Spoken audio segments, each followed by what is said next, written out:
Morning, কেমন আছেন সবাই? সঙ্গীতার গল্প কথা নতুন আরও একটি ভিডিওতে সবাইকে স্বাগত। আশা করছি যে যেখান থেকে আমার ভিডিওটা দেখছেন সবাই খুব ভালো আছেন, আমরাও খুব ভালো আছি। আজ এখন ঘড়ির কাঁটায় 8:30টার মতো বাজে। এখন সকাল সকাল একটু রেডি হয়ে নিয়েছি, যাবো বাজারে মাছের উদ্দেশ্যে। তো চলুন এখন যাওয়া যাক, আর এখান থেকে আপনাদেরকে সাথে নিয়ে আজকে ভিডিওটা শুরু করছি। আজ মেনলি ইলিশ মাছ কিনতেই বাজারে আসা, তাই প্রথমেই চলে এসেছি আগে ইলিশ মাছের বাজারে। তো ইলিশ মাছ এখন এই পর্যন্ত, এবারে বর্ষা এখনও পর্যন্ত ইলিশ মাছ খাওয়া হয়নি। ফৌজিবাবু থাকায় একবার কেনা হয়েছিল, তো সেই সময়ের স্বাদ আর এখন বর্ষার সময় ইলিশ মাছের স্বাদ একটা অন্যরকম।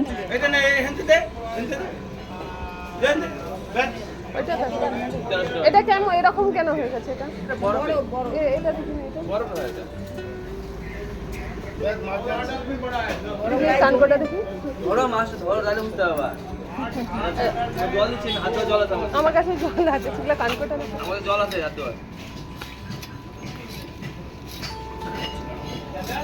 ফৌজবাবু থাকলে তো এই সময় অনেকবারই ইলিশ মাছ কেনা হয়ে যেত, কিন্তু যেহেতু ফৌজবাবু থাকে না আর আমার একার জন্য এত দাম দিয়ে মাছ কিনতে অতটা মনে হয় না। তার ছেলেটাও খায় না, ছেলেটা এই কাঁটার জন্য না ইলিশ মাছ একদম পছন্দ করে না, আর এটা তো কেটে দিতেও চায় না, তো নিলে গোটা নিতে হবে, ওই জন্য আর নেওয়া হয়ে ওঠে না। আজকে এই দুই বান্ধবী মিলে এসেছি। আজকে ভেবেছি একটা ইলিশ মাছকে দুজনে ভাগ করে নেব, কারণ দুজনেরই ছোট ছোট সংসার, একটা ইলিশ মাছকে ভাগ করে নিলে দুজনের ভালোভাবেই হয়ে যাবে। এই বাজারটা ইলিশ মাছ প্রচুর থাকে, মানে ইলিশ মাছ সারা বছরই এই বাজারটায় মোটামুটি পাওয়া যায়। বাংলাদেশের ইলিশগুলো এখানে আসে, তো খারাপ হয় না ইলিশ মাছগুলো। আর এখানে দাদাও বলে কি জানেন তো, যখনই মাছ নিতে আসি বলে কোলাঘাটের ইলিশ। তো ওই জন্য বারবার জিজ্ঞাসা করি, যখনই আসি জিজ্ঞাসা করি দাদা কোথায় মাছ এইটা, কারণ আমরা তো কোলাঘাটের পাশেই থাকি।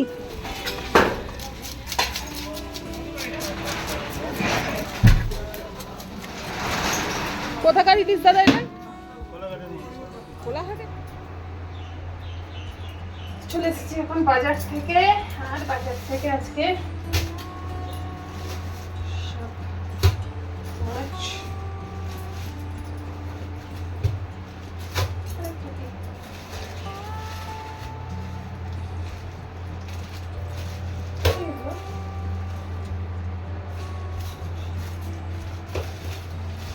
চিকেন,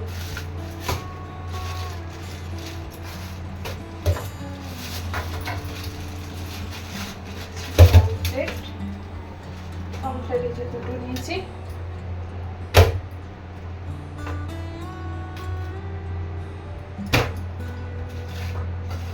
নিয়েছি ছোট চিংড়ি,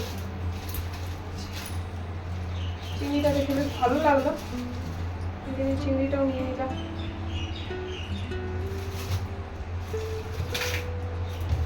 আর এখানে আছে সস টপার, যেটার জন্য মেন আরো গিয়েছিলাম, ইলিশ।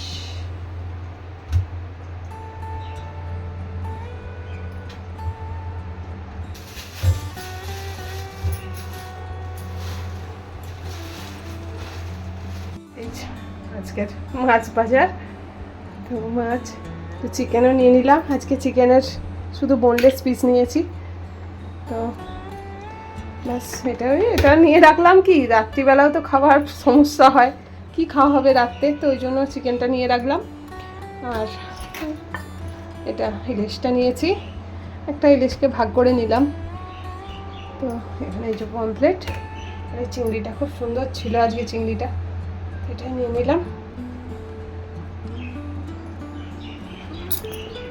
শুধু মাছ না, কিছু সবজিপাতিও নিয়েছিলাম, তো টুকটাক একটু সবজিপাতিও ওখানে মার্কেট থেকে নিয়ে নিয়েছি। তো এই যে একটু কুমড়ো ডাঁটা নিয়েছি, একটু থোড় নিয়েছি, তো এরকমই একটু কুমড়ো, এরকম বেগুন, একটু এই সব টুকটাক একটু নিয়েছি, একটু লাউ নিলাম।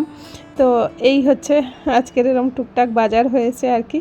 তো আমাদের গৃহিণীরা কী বলুন তো, এই যে বাজারে গেলে টুকটাক নেওয়া জিনিস হয়েই যায়। আর আমি যেহেতু একা হাতেই আমাকে বাজার ঘর সমস্তটা সামলাতে হয়, সেই জন্য যখনই বাজারে বাইরে বেরোই টুকটাক করে একটু একটু করে জিনিস এনে রাখি, বিশেষ করে আলুটা।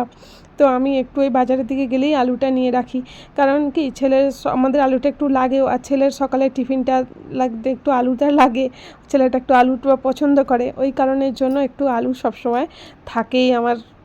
সবজিপাতি থাকুক আর নাই থাকুক, আলুটা ঝুড়িতে সবসময় থাকে। তো আজকে যেগুলো সবজিগুলো রান্না করব সেগুলোই রেডি করে নিচ্ছি। আজকে একটু ভাবলাম থোড় করব, আর একটু মূলো শাকও নিয়ে এসেছি, এই যে মূলো শাকটাও করব। তো এই কাঁচকলা, লাউ, কুমড়ো ডাঁটা এগুলো সব তুলে রাখবো। তো আর কি বলুন তো, মানে বেলাও অনেকটা হয়ে গেছে, এই বাজার থেকে এসে না আবার সমস্ত গুছিয়ে কেটে ধুয়ে রান্না করতে অনেকটাই সময় পার হয়ে যায়। একা হাতে সমস্ত দিকটা ম্যানেজ করতে হয়, তো কোথায় দিয়ে যে সময় চলে যায় বুঝতেই পারি না। তো এখন এই যে তাড়াহুড়ো করে ওই জন্য রান্নাটাও বসিয়ে দিয়েছি, সানটান পুজো টুজো এসেই কমপ্লিট করে নিয়েছি, করেই রান্না বসিয়ে দিয়েছি। এই যে একটু আলু বেগুন দিয়ে একটু এই যে থোড়টা করব বললাম। আমার না এই কলা গাছের মানে 3টে জিনিসই খুব পছন্দের, মানে মোচা, থোড় আর কলার, মানে বিচে কলাই বলুন কাঁচকলাই বলুন, আমার খুব পছন্দের জিনিস। মানে এগুলো হয়ে গেলে আমার আর তাতে আর কিছু তা চাই না, যে কোনো একটা হয় মানে বিচে কলার তরকারি হোক বা মোচা হোক বা থোড় হোক, এইসব তরকারি একটা পাতে যদি থাকে তাহলে আমার আর কিচ্ছু চাই না, মাছ মাংস আমার আর কিচ্ছু চাই না, এগুলো সব ফেলে আমি খুব ভালো খাই। তো মাও যখন আসে সব মানে এইগুলো আনার চেষ্টা করে বাড়ি থেকে। কী বলুন তো, এখানে না মানে বিচে কলার কোনো জিনিসই পাওয়া যায় না, মানে বিচে কলাটাও পাওয়া যায় না, বিচে কলার থোড় মোচা বলুন সেটাও এখানে পাওয়া যায় না। তো বিচে কলার থোড় মোচাটা একটু বেশি ভালো হয়, কিন্তু ওই যে দুধের স্বাদ ঘোলে মেটাই, খেতে ইচ্ছা করে, তো তাই যখনই যেই থোড়টাই দেখি ওই জন্য ভালো লাগে, এই জন্য নিয়ে আসি আর কি। কিন্তু বিচে কলার স্বাদটা একটা অন্যরকমই হয়।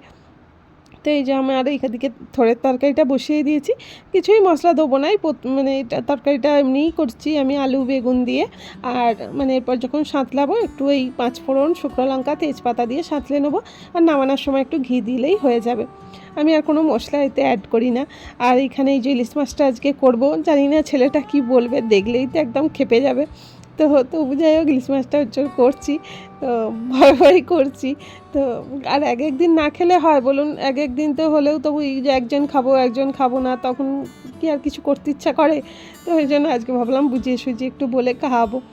তো এই যে এখন নুন হলুদ একটু মাখিয়ে নিচ্ছি, আর এই সর্ষে পোস্ত বাটা দিয়ে ইলিশ মাছটা একটু সর্ষে ইলিশ করব আর কি। তো আজকে আর টপকা করব না, আজকে ভাবছি একটু ওই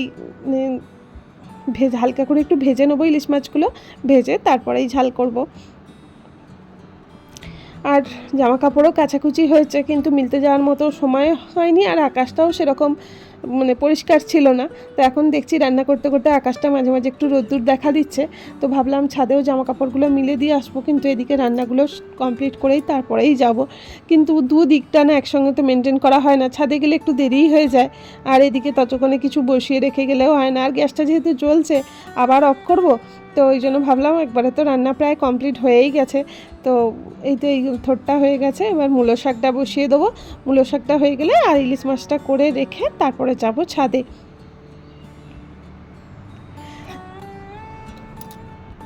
সেই সকাল থেকে একা হাতে মানে বাজার যাওয়া, এসে সংসারের সমস্ত কাজ সেরে আবার এই রান্না বান্না করা, মানে মাঝে মাঝে না মানে ভালো লাগে না, আর কোথায় দিয়ে যে হু করে সময় পার হয়ে যায় বুঝতেই পারি না, ঘড়ির কাঁটা যেন মানে ছুটেই চলে পুরো। তারপরে তো থাকে আবার বিকালে ছেলেকে নিয়ে টিউশনে যাওয়ার পালা। তো এই করতে করতে না মানে মাঝে মাঝে মানুষ তো মেশিন তো না, মাঝে মাঝে ক্লান্ত হয়ে পড়ি, তখন আর কিচ্ছু ভালো লাগে না জানেন। মানে তারপরেও আবার কি আর করা যাবে, নিজেকেই আবার নিজেই আবার মনকে বোঝাই, এগুলো তো করতেই হবে, এগুলো তো আমার ডেলি রুটিনের মধ্যেই পড়ে। তো সেই হিসাবে আর কি বলুন তো, আর আমি যেহেতু ডেলি ব্লগ করি সেই কারণের জন্য সমস্ত কিছুটা রেডি করে ক্যামেরা সেট করা, এতে অনেকটা টাইম পার হয়ে যায়। এমনি তো একবারে যদি কাজ করতাম সেটা আলাদা ব্যাপার, কিন্তু এই চারিদিকে ভিডিও মানে ক্যামেরাটা সেট করে রাখা, তো মানে বারবার গিয়ে সেটাকে ঠিক করে জায়গায় রাখা, পুরো মানে ডাইরেকশন চেঞ্জ করে করে রাখা ক্যামেরাটা, এটা করতে করতেই অনেকটা সময় পার হয়ে যায়। তো কী আর করা যাবে, মানে যেহেতু একটা কাজের সঙ্গে যুক্ত হয়েছি, তো সেই কাজটাও চেষ্টা করি মন দিয়ে করার জন্য। আর এক সময় পেরে উঠি না, তখন আর মানে এডিট করার মতো সময় হয়ে ওঠে না, তখন আমার ভিডিও দিতে পারি না, গ্যাপ হয়ে যায় আর কি।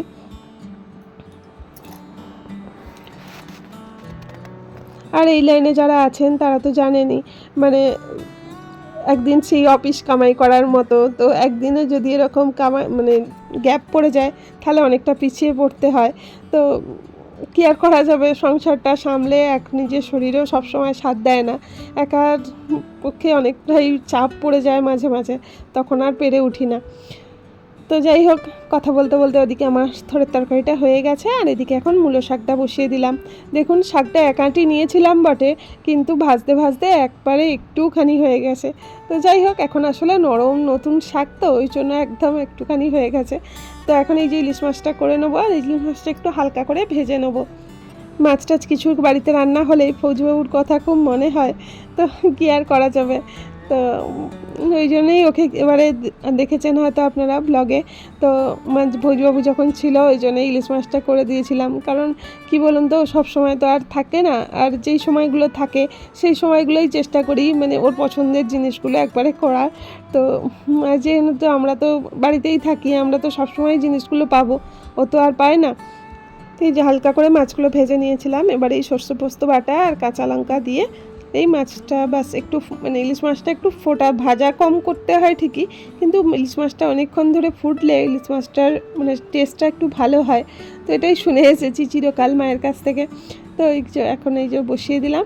তো এবার যাবো, এটা বসিয়ে দিয়ে যাব ছাদে, কারণ এটা হতে একটু টাইম লাগবে, গ্যাসটা কমিয়ে দিলে আস্তে আস্তে ফুটফুট করে হয়ে যাবে। ততক্ষণে আমি ছাদে জামা কাপড়গুলো মিলে আসতে পারবো।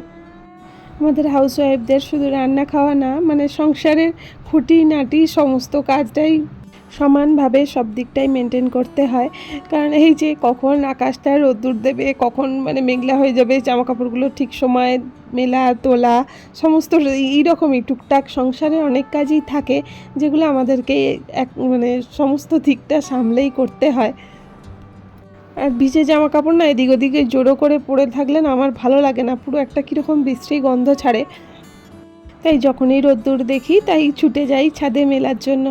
মানে আমরা যতই কমফোর্ট দিই আর যাই করি, মানে রোদ্দুরে শুকনো হলে জামা কাপড় যে একটা মানে ভালো যে একটা মানে গন্ধ বার হয়, তো সেটা তো আর মানে এমনি যতই ব্যালকনিতে শুকনো হলে ওটা আর হয় না। তো এই কারণের জন্য এই যে ছাদে চলে এসেছি, দেখতেই পাচ্ছেন আকাশটা অনেকটা পরিষ্কার হয়ে গেছে, আর মাঝে মাঝেই এখন না বৃষ্টি আসছে। তো এই কারণের জন্য জামা কাপড় দিয়েও মানে নিশ্চিন্তে থাকতে পারি না, ভয় লাগে আর কি। রান্নাঘরে থাকলে না বুঝতে পারি না কখন কি বৃষ্টি এসে যায়। এখন সময় এসেছে ভিডিও থেকে বিদায় নেবার। আজকের মতো এখানেই বিদায় নিচ্ছি। সবাই ভালো থাকবেন, সুস্থ থাকবেন। দেখা হবে আবার একটা নতুন ভিডিও নিয়ে। আর আমার ভিডিওর কোনো অংশ যদি আপনাদের ভালো লেগে থাকে তাহলে ভিডিওটি ছেড়ে যাওয়ার আগে অবশ্যই একটা লাইক কমেন্ট করে পাশে থাকবেন। আজকের মতো টাটা।